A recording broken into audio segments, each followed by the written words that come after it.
Boa tarde, amigas e amigos. Eu queria agradecer o convite honroso de estar aqui e queria já pedir ao Romano uma cópia do FCA, o False Claims Act, que acho que é uma boa sugestão para termos no Brasil uma legislação ou um projeto semelhante a este, que é exatamente você fazer com que os agentes públicos e que os operadores do sistema tenham igual rigor. Eu gostaria até que o nosso país fosse um país que não precisasse de leis, que nós tivéssemos a responsabilidade inerente de caráter, de transparência em tudo que fazemos. Mas, na ausência ou na vacância da lei, nós temos esse alto grau de judicialização, um alto grau de fraudes, um alto grau, eu diria, de crimes contra cidadãos, contra pacientes, e que oneram a sociedade brasileira com um preço, eu diria, às vezes, impagável, porque é compartilhado. Um grupo de pessoas privilegiadas, sejam advogados, sejam médicos, sem adequada responsabilidade operacional, e os agentes que estão no sistema público, secretário de saúde, secretário municipal. É lamentável eu ter aqui um agente, um profissional nos Estados Unidos, que nos dá uma reflexão aqui. Eu diria assim, eu sinceramente, quando ele estava explicando o caso esse da condenação de um laboratório por pagar propinas no Brasil, um laboratório americano, e o governo e a justiça americanos funcionarem como a gente deseja que no Brasil funcionem, recebendo aquilo que era para ser recebido no Brasil. Então, é lamentável para todos nós, e isso cria mais um distanciamento do sistema com a contaminação de uma crise política importante que estamos vivendo, mas o ministro Gilmar Mendes, aqui, eu gostaria de reafirmar o que ele disse aos senhores. Lamentei porque estava na USP, tratando de um outro projeto de minha autoria sobre fundos patrimoniais, para ouvir o que ele disse. A Constituição tem 30 anos e as instituições estão, a despeito da crise, estão funcionando. Mal ou bem estão funcionando, temos um judiciário independente, temos um poder executivo com problemas sérios, pelo problema no lugar comum. Por que estamos aqui reunidos? Porque tem fraude, porque tem custo para a sociedade. E a crise é de fraude, é de corrupção, é de corruptos e corruptores. Então, esse é digamos, a doença, já que estamos tratando de plano de saúde, é a doença que está contaminando o tecido social e político do nosso país. E aí nós precisamos de valores culturais, mais do que está legislando, é tentar criar uma cultura de respeito nas relações. É o que nós não temos mais. Nós atropelamos, nós matamos no trânsito, simplesmente porque nós não temos uma regra civilizada e civilizatória de comportamento. Lamentavelmente, nós estamos pagando um preço de deterioração desses valores. E aí não entro nem no mérito se é a ideologia A, ou B ou C, mas de valores que nós estamos hoje carecendo de voltar ao curso primário, ao que temos de fazer e às nossas obrigações. Eu queria dizer aos senhores que tenho me dedicado. Eu cheguei no Senado Federal em 2011, meu primeiro mandato, era uma jornalista no Rio Grande do Sul, e eu cheguei e eu disse, eu não quero fazer mais leis, que temos leis demais, temos que fazer as que temos, que sejam cumpridas e respeitadas. Lei que é feita para não ser cumprida, então não adianta gastar papel, nem tempo, nem energia para nada. E cheguei e vi que havia um vazio legal de muitas questões relevantes na área de saúde. Mas sempre tive a racionalidade, como foi numa legislação sobre quimioterapia oral, de discutir com os agentes que fazem parte do sistema, de fazer uma lei que tenha racionalidade, que tenha responsabilidade e, sobretudo, equilíbrio com quem vai pagar essa conta. Da mesma forma, não no plano de saúde, uma vez eu me sugeriram fazer uma lei que tratava de onerar as revendas de automóveis em casos de algum problema com o automóvel que ela estava revendendo. Fiz a lei, fiz uma audiência pública quando se discutia por que o preço do automóvel no Brasil é tão caro. Fiz a lei e eu cometia, digamos, a desatenção, mas você, como legislador, é um generalista. Nós não somos especialistas. Eu não sou médica, eu não sou engenheira, eu não sou economista, eu sou uma jornalista, com uma formação de uma visão geral das coisas. Foi feito esse projeto que tratava de penalizar a revendedora em determinados casos na venda de um veículo.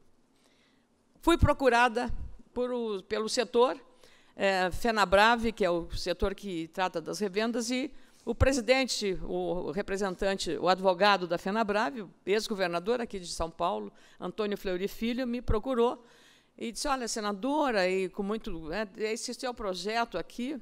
E aí ele me deu o mapa do setor de automóveis.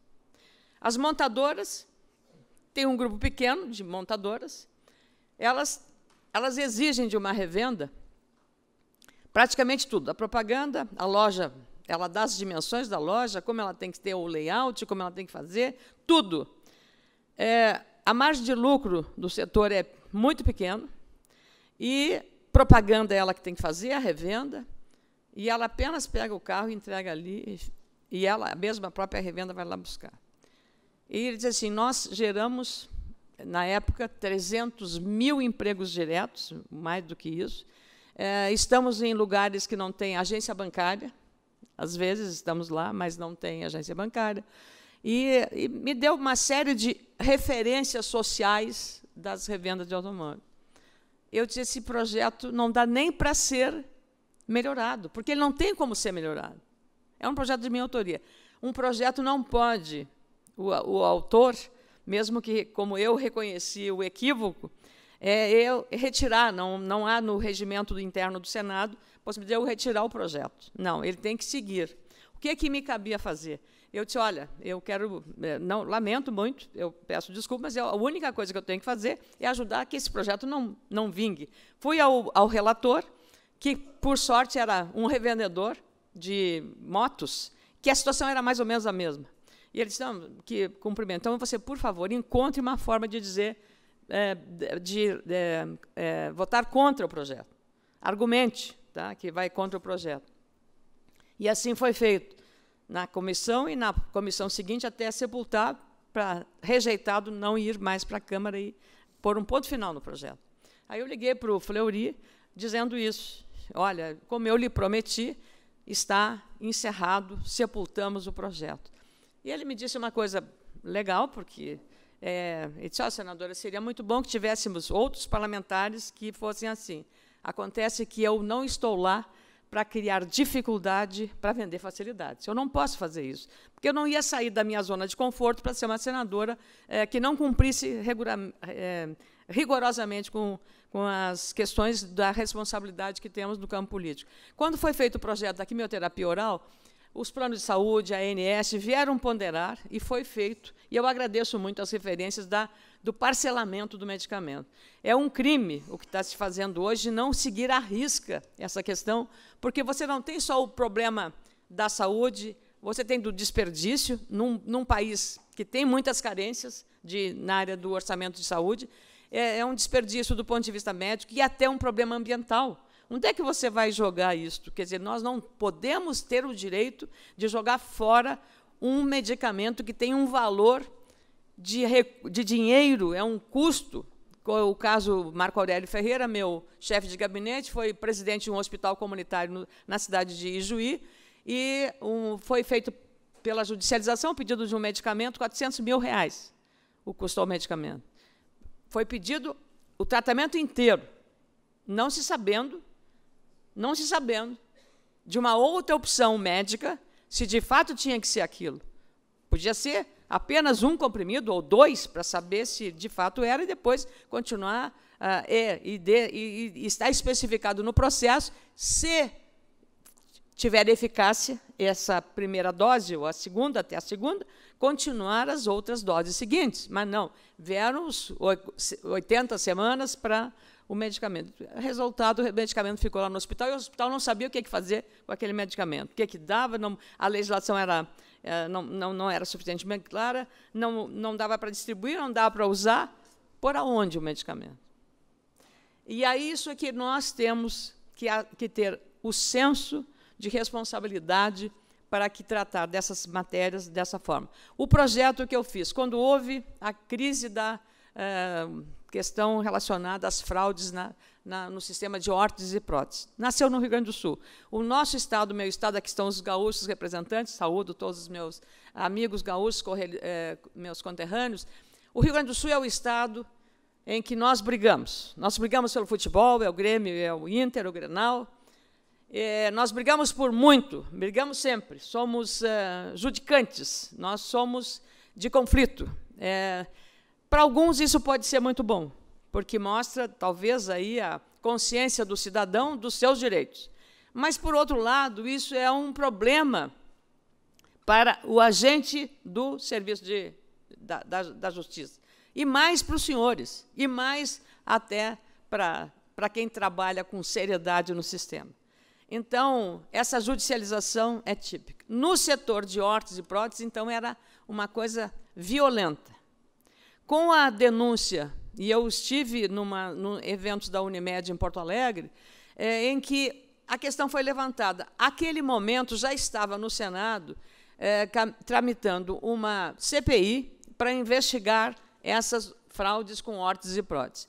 E eu incluí o presidente da Unimed, do Rio Grande do Sul, da Federação das Unimedes, para que ele estivesse presente, o doutor Meio, estivesse presente na audiência pública que debateria o tema relacionado a isso, porque eu ouvi dele. Então, achei que era o caminho para visibilizar a questão. Foi feita a CPI, uma série de coisas, de reuniões, e o relator foi o senador Humberto Costa, ex-ministro da Saúde, e eu fiz, naquele momento, um projeto, porque a questão é a precificação das órteses e das próteses e a criminalização, ou melhor, não vamos falar nisso para não parecer pesado, a penalização para o fraudador.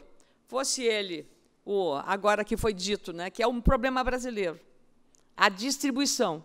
Então, o distribuidor está, como no caso, assim, ele é um intermediário muito poderoso em relação a não só a órteses e próteses, mas também a medicação, os medicamentos. Então, tem medicamentos que, para a mesma finalidade, varia de R$10 a R$50 mil.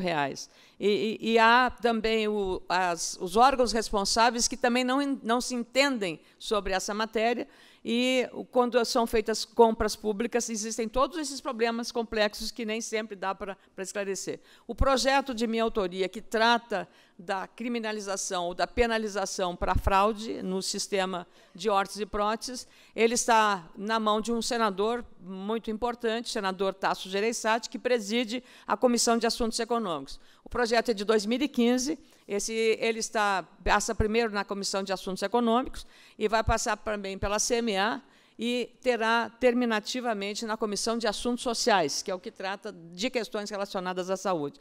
É claro que, como eu disse hoje aos jovens estudantes da Politécnica da USP, porque o meu projeto lá, no caso, a discussão foi sobre fundos patrimoniais para financiar pesquisa e ensino superior, a exemplo do que fazem as universidades americanas, é tratar que eles divulgassem, porque o que eu percebi é que não há conhecimento desse projeto. E a pressão que pacientes e que operadores e que médicos sérios, responsáveis, entidades médicas, façam sobre o projeto, pelo menos o conhecimento. Existe esse projeto é importante por isso, não importa a questão da autoria, como eu digo sempre, não importa que o gato seja preto ou pardo, desde que ele casse o rato. Se isso é importante, vamos defender a essência do projeto. Ele está há 2 anos, está lá, não saiu da CAI ainda. Agora, com esse problema sério, vou conversar novamente com o senador Tasso Gereissati para, se a gente conseguir, ou se ele não tiver condições, pela presidência que ele ocupa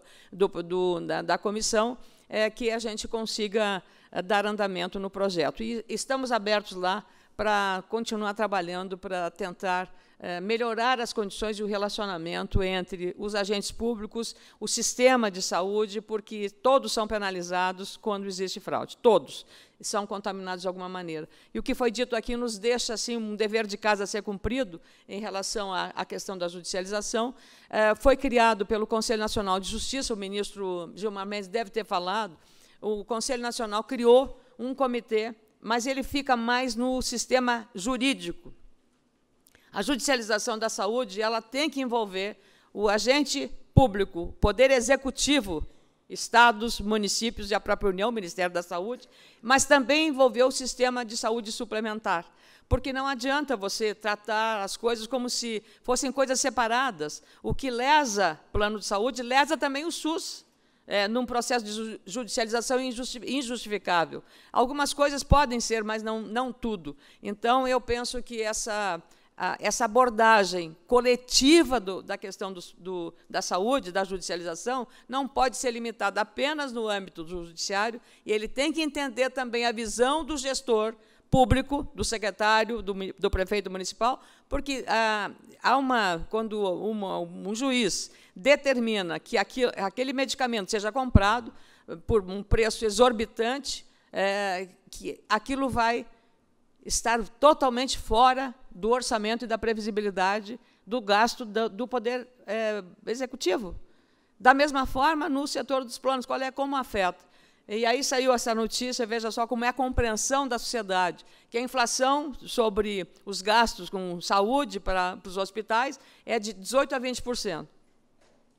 Então, não há uma percepção clara quando se foi colocado. Eu vi num post, um blog que fala dessa notícia, aí logo a primeira vez, mas os planos aumentaram 14%. Sim, mas 14% é bem menos que 18% a 20%. Então, veja, você está tendo um prejuízo entre o reajuste que você teve da mensalidade para a inflação que houve, que consumiu aquilo que eventualmente poderia ser ganho. Na verdade, foi apenas correção de tabela. Então, nós estamos diante de vários desafios, e essa senadora está no Senado Federal para trabalhar pela racionalização das coisas, e não para que a gente complique ainda mais com leis que não sejam suficientemente claras, com leis que venham mais prejudicar do que auxiliar o sistema. Acho que a palestra aqui do doutor Romano, foi bastante clara o que nós podemos fazer também para melhorar essa relação, eu diria até mais respeitosa, entre a responsabilidade que temos, médicos, planos de saúde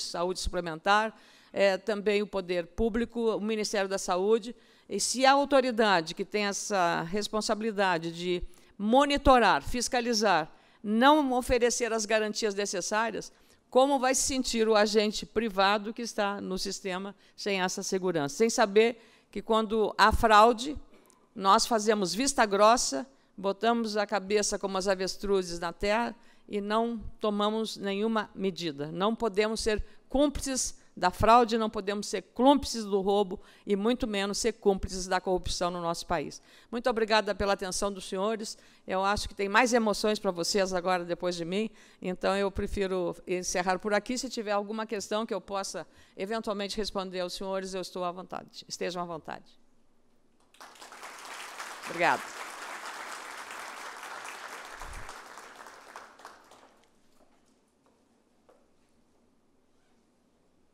Estou esperando, Pedro, que você é contestador maior. Ele é tão bom que ele não ouviu e chega perguntando. Entendeu? Boa tarde, senador. Eu sabia que um conterrâneo meu não ia deixar eu sair daqui sem pelo menos uma pergunta para não deixar a senadora aqui. A senhora recentemente, através do Marco Aurélio, recebeu, nós lá do Rio Grande do Sul, uma solicitação que é justamente sobre a medida provisória 754 e a resolução do CEMED 02. No documento, a senhora viu que hoje o controle de medicamentos realmente não é feito, porque o CEMED entende que só pode regular na entrada o preço do medicamento, depois não tem como regulamentar para baixo. Ou seja, apesar do medicamento cair, despencar 800% do seu preço no mercado, continua lá o preço. E nisso aí é uma relação totalmente espúria. Por isso que nós temos milhares de farmácias em cada cidade do interior, são a relação de quase uma farmácia para 1000 habitantes, porque, infelizmente, virou um mercado. Mas isso interfere na sociedade. O que eu sei que a senhora já fez isso, já encaminhou para o CEMED, mas recentemente estive lá com o pessoal do CEMED, o secretário, o Sato, acho que é o nome dele, e ele colocou lá assim como se eles entendessem já há mais tempo que a Lei 742 já poderia regular preço negativo, que eu chamo isso, dessa forma, mas que teria um membro, acho que ele tem poder de voto, que entende diferente. E a gente entende que nem precisaria medida provisória. Um país sério, regularia o preço negativo de acordo com o mercado. Então, eu gostaria desse empenho da senhora, eu sei que é um batalhador, como lá no Estado somos, né?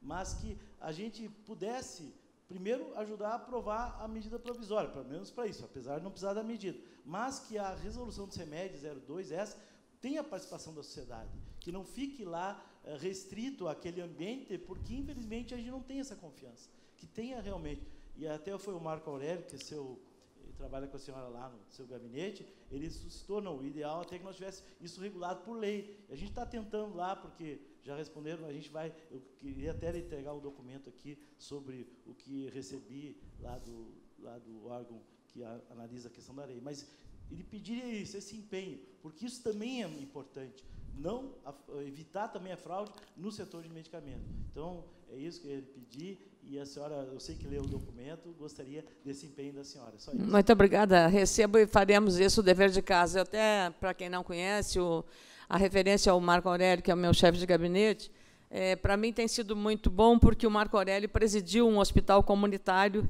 no município de Ijuí, no Rio Grande do Sul. E essa experiência dele mostrou como aquele caso que eu falei dos senhores, do medicamento de R$400 mil, que a prefeitura teve que pagar, e aí ficou aquele medicamento, a pessoa usou 2, não servia para aquela doença, para aquela enfermidade, e veja só o grau, eu diria, isso é de irresponsabilidade de quem faz um pedido dessa natureza, não medindo as consequências. E pegando o dinheiro e rasgando o dinheiro, o que falta para a saúde, para a educação, para a segurança, para tudo, rasgando simplesmente. Nós não temos, lamentavelmente, a consciência da responsabilidade de gestão. E essa é o grande mal do Brasil em todas as áreas. Então, nós estamos trabalhando, tanto que, no caso das órteses e próteses, a gente tentou também fazer uma precificação, uma espécie de tabela, porque esse era o problema. A mesma prótese tinha uma disparidade de preços extraordinária. E, às vezes, nem servia aquela sugerida, mas é porque aqui pagava a propina maior. Vamos falar, claro, né? O que pagava a propina maior. Então, é lamentável, eu acho que o Rio Grande do Sul deu uma boa contribuição num debate que, a partir daquela matéria, caiu, era assim, uma judicialização de, sei lá, 60%, caiu a 0%. Mas, lamentavelmente, já está subindo de novo a judicialização nessa área. E, se nós não fizermos rápido alguma coisa, volta aos 50% ou 60% de judicialização. E quem paga a conta é a sociedade brasileira, lamentavelmente. E a imagem que o nosso Brasil fica lá fora. Fica lá fora. Então, temos que aprender com quem sabe ou quem tem moral e trabalharmos a questão do relacionamento de respeitoso e ético, porque política é uma coisa séria. Se a gente deteriora todo o ambiente político, o único caminho que temos é um caminho que não é o melhor, é aquele que nós não podemos falar.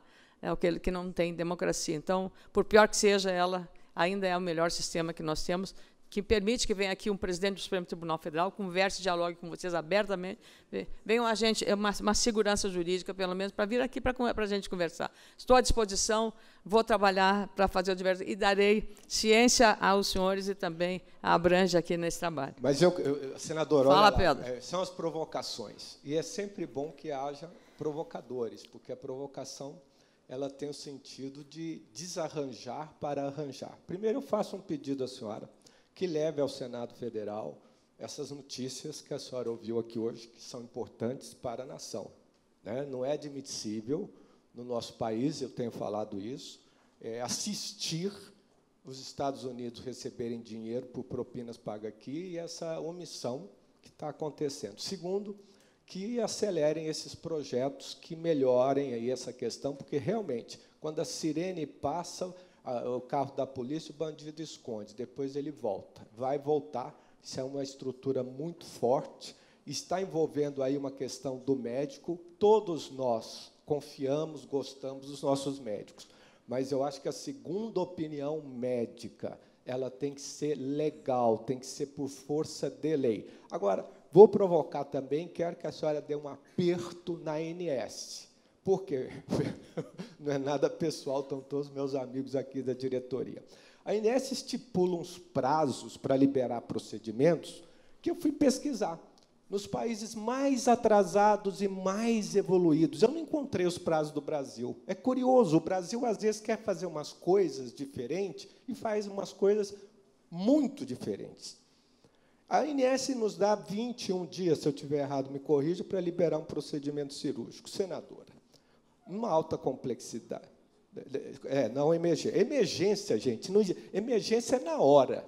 Essa conversa que a pessoa vai morrer amanhã, se não der liminar, é porque o juiz é idiota. Porque ninguém que está morrendo amanhã vai esperar para morrer amanhã. Já morreu, está na porta do hospital. Vamos parar com essa pataquada também. Se já morreu, não está na porta. Não, mas não, morre amanhã, porta. Então libera. Então é conversa. A ANS, com 21 dias, ela está fazendo a máfia das órteses e próteses muito feliz. Porque não dá para eu discutir. E é procedimento eletivo. Dá para esperar 2 meses? Dá. A consulta de 7 dias para não especialista, eu pergunto à senhora se alguém, eu, como meu médico, eu pago R$1.000, R$1.500, eu não consigo em uma semana. Às vezes eu espero 10 dias. Eu pago, a ANS me cobra uma multa de R$80 mil. Para quê? Essa multa vai para onde? Com 80 mil, eu faria 10 mil consultas. Eu acho que o ministro falou aqui cedo, na criação das agências, e a gente lembra do espírito disso quando Fernando Henrique criou, as agências seriam órgãos reguladores, para que as coisas se organizassem. Infelizmente, nesses 10 anos, ou 13, 14, catastróficos que nós passamos, que esse país foi administrado como um sindicato, botou-se nessa agência muitas pessoas que não entendiam, não importa se eram do sindicato que estava ali, mas são pessoas que só punem. O que resolve esta punição? Se resolvesse, a Unimed Rio não teria enfrentado a situação que enfrentou. E o ano passado, senadora, essa mesma agência vai para os jornais comemorar o recorde de multas. Mas não explica qual o setor que causou esse recorde. Então, nós precisamos acertar a saúde, nós estamos enfrentando um problema com judicialização, nós estamos enfrentando um problema com a máfia, porque em 21 dias eu tenho que discutir com o médico material, eu tenho que apresentar a relação de 3 fabricantes, ele vai recusar, e aí vai no 20º dia, vai vir eliminar. Não adianta mexer só no judiciário, tem que mexer aqui. Como o Senado sabatina, eu acho que o Senado também deve ter uma comissão para criar... Leandro, desculpa, não é uma crítica pessoal, é uma crítica institucional. O Pedro trouxe uma excelente questão. Agora vai falar jornalista, não a senadora. Pedro, recentemente, a última indicada para recondução à ANS, Simone, né? Freire. Tudo bem, Simone? Você está de testemunha. Ela falou também sobre as multas, mas ela falou também de uma dificuldade de comunicar à população das coisas positivas que vêm sendo feitas na área da relação cliente e plano de saúde, o fornecimento do serviço. Quando ela falou isso, e tinha eu ali, repórter, não a senadora, e ela faz a exposição que era um volume muito grande de multas, ela tinha recolhido 2 milhões. Eu disse, mas para aí, se você recolhe 2 milhões, por que não pega esse dinheiro e não faz essa transparência para mostrar uma campanha para a sociedade? Olha, isso é assim, seus direitos também, olha, cuidado, se você gasta mais sem necessidade, você acaba tendo um problema. Aí ela disse, senadora, lamentavelmente, todo o dinheiro da multa vai para a Caixa Única do Governo. Entendeu? Bom, mas tem uma outra coisa. Eu fui procurada também pela ANAC. ANAC, uma outra agência reguladora. É só para vocês verem a percepção. Não é a coisa real que você vê, mas aquilo que você sente e aquilo que você leva a acreditar. A ANAC fez uma coisa racional. Se você viajar só com a sua mala de mão e não despachar bagagem, o seu bilhete vai ser a tendência de você baratear o preço da passagem. Porque a gente não tem noção, a gente acha que simplesmente pega a mala, bota ali. Quanto custa? Não tem almoço de graça. Tudo custa. Um exame desde o pequeno hemograma até a tomografia de última geração, tem custo. Então, o que a ANAC falou, senadora, mas isso é positivo, está assim? Para quem tem racionalidade, que isso aqui é assim, está correto. Então, eu agora já estou digamos, administrando a minha vida para até é muito mais fácil sair rápido. Só que eu fui ver os custos que significam você despachar uma bagagem no conjunto do coletivo. Então, aqui foi dito você tratar da questão individual e coletiva.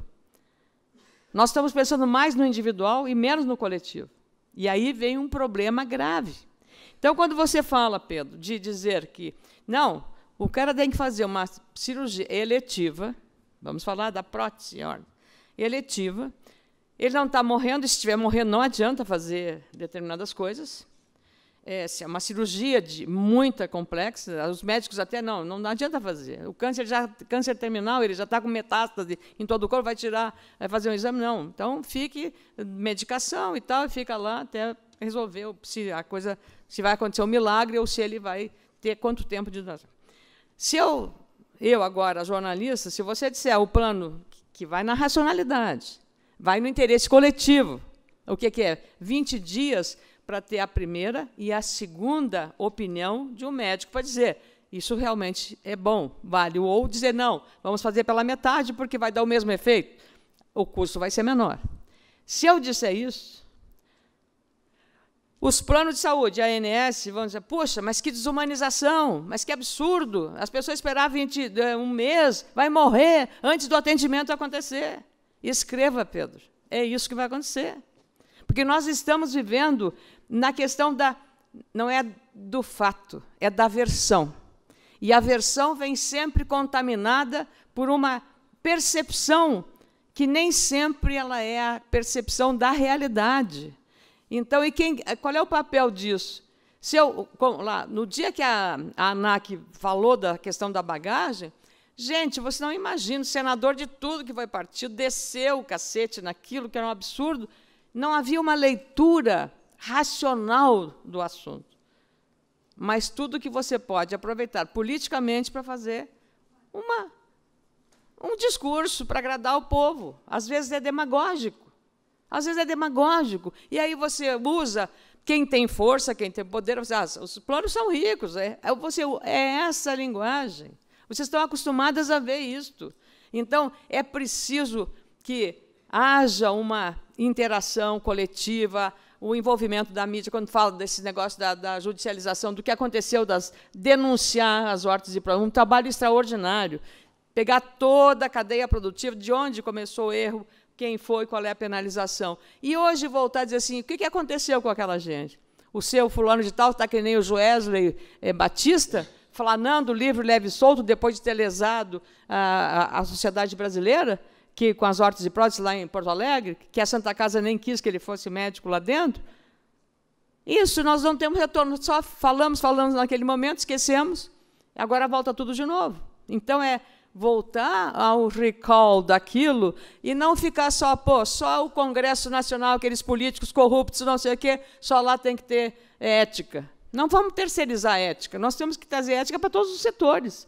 Então, essa questão de voltar atrás e ver o que aconteceu com eles, porque o que nós estamos cobrando hoje desse prêmio que foi dado para o Joesley, que é uma vergonha que foi dado para ele, no sentido de que o Marcelo Odebrecht está 2 anos quase preso na cadeia, fez delação, contou tudo que sabia, e ele está preso. Então, eu já estou com pena do Marcelo Odebrecht, porque o Joesley está em Nova York, num apartamento de 100 milhões de dólares, não sei o quê, 30 milhões de dólares. Não, é essa questão nossa, né, de valores, pesos e duas medidas. Mas, se você, Pedro, não tiver essa coisa, dessa linguagem de saber quanto custa, então nós vamos fazer. Concordo com a senhora, só que na Europa, os países, são 3 meses para... Nós estamos no Brasil, Pedro. Não, mas vamos lá, eu sei. Agora, se a gente copia tanta coisa no Brasil, como a delação premiada, e funciona tão bem, tão mal, vamos tentar copiar alguma coisa. Essa campanha de hortas e próteses, ela tem 3 anos, e é uma campanha que, pela primeira vez, começaram a refletir se realmente os planos de saúde eram bandidos. Parece que o povo começa a entender, há uma indagação. Agora, O Congresso tem que fazer logo o dever de casa, que é aprovar a segunda opinião, aprovar a criminalização. O que a gente busca é uma melhoria do setor e até um melhor atendimento, porque 21 dias é difícil até para programar salas cirúrgicas e etc. E eu estou falando da alta complexidade. Eu não, na minha postura, quem me conhece, eu nunca passei mão em plano de saúde vagabundo que não cumpre lei. Pode me denunciar que eu vou ser o primeiro a falar mal dele. Nós melhoramos muito. Em 20 anos, senadora, nós saímos do primeiro lugar de reclamação do PROCON e fomos para o 18º. Os bancos e as telefônicas estão lá ainda. E quem é então, contra, aplausos, né? Aplausos para o setor. Agora, tem uma questão importante das multas, que nós queremos pegar esse dinheiro que está no cofre do governo e transformar em investimento para o melhor atendimento ao nosso cliente. O que na telecomunicação foi feito. E eu fui criticado no evento que a Simone maravilhosamente programou, que veio o pessoal da Senacom. Dinheiro do FUST, né? O pessoal da Senacom disse que não podia ajudar o plano de saúde. Eu falei, então, quer dizer, criar poste de internet pode, agora leite do hospital não pode? Agora, eu peço só a racionalização de buscar... De buscar esse... Foi a Anatel que fez isso contigo, a Anatel. De buscar esse entendimento, e a sua presença, olha, nos honra, nos orgulha, porque a senhora é uma senadora, está aqui debatendo, está ouvindo, é sensível. A primeira vez que eu encontrei no Senado, eu pedi, pelo amor de Deus, quando o Tasso veio falar, eu vou falar com os médicos, eu falei, não, é os bandidos, não fala com esses caras. Desculpa, não falei isso não, médicos. E a senhora ponderou, logo fomos para o gabinete, tem coisas maravilhosas, e nós temos que trabalhar nessa coisa. Quando eu provoco essas questões da Inés, está aqui o Leandro, a Simone, a Cara, são pessoas que eu respeito muito, e eu sei que a Simone, nesse mandato dela, ela está muito voltada para isso. Nós não queremos operadoras que não cumprem a lei, mas nós queremos uma lei mais adequada, uma lei mais justa. Por quê? Nós não prestamos, às vezes, o serviço. Às vezes, aqueles hospitais, não generalizando, aqueles médicos se aproveitam desse prazo pequeno, não opero em tal hospital, só opero no outro, aí eu nego o outro porque não está na rede credenciada, não está no contrato, e vem a liminar. E aquele outro deita e rola na minha cabeça. Eu falei com o ministro Barros, estava o Reinaldo perto, falei, olha, me interessa saber quando o meu paciente entra no SUS. Por quê? Porque a maioria dos hospitais do SUS são públicos. Aliás, são privados, com credenciamento. E quando ele pega um paciente de plano de saúde, ele faz UTI, faz spa na UTI, faz spa não sei aonde, troca o sangue todo, troca o cérebro, troca o joelho. Então, tem essas questões da saúde que nós temos que discutir. Eu agradeço a senhora assim, imensamente, que eu sei do seu empenho e da sua seriedade. Olha, e não é jogando confete, não, mas eu vou até transferir meu título para o Rio Grande do Sul, viu? É bom. Não precisa transferir, basta ligar para alguns amigos lá no Rio Grande do Sul para dizer que vossa de mim que está resolvido o caso, viu, Pedro? É mais fácil, viu? É mais fácil. Eu quero agradecer muito a pergunta dele e até com a Simone vou agora trabalhar para fortalecer, usar esse recurso para fazer essa divulgação. E, de fato, quanto mais separarmos o joio do trigo, vale para os planos de saúde bons e maus, separar os maus de quem faz, porque quem vai pagar a conta serão os bons. E isso vale também para a política, essa mesma moeda. Então, muito obrigado aos senhores e vamos continuar trabalhando juntos. Muito obrigado.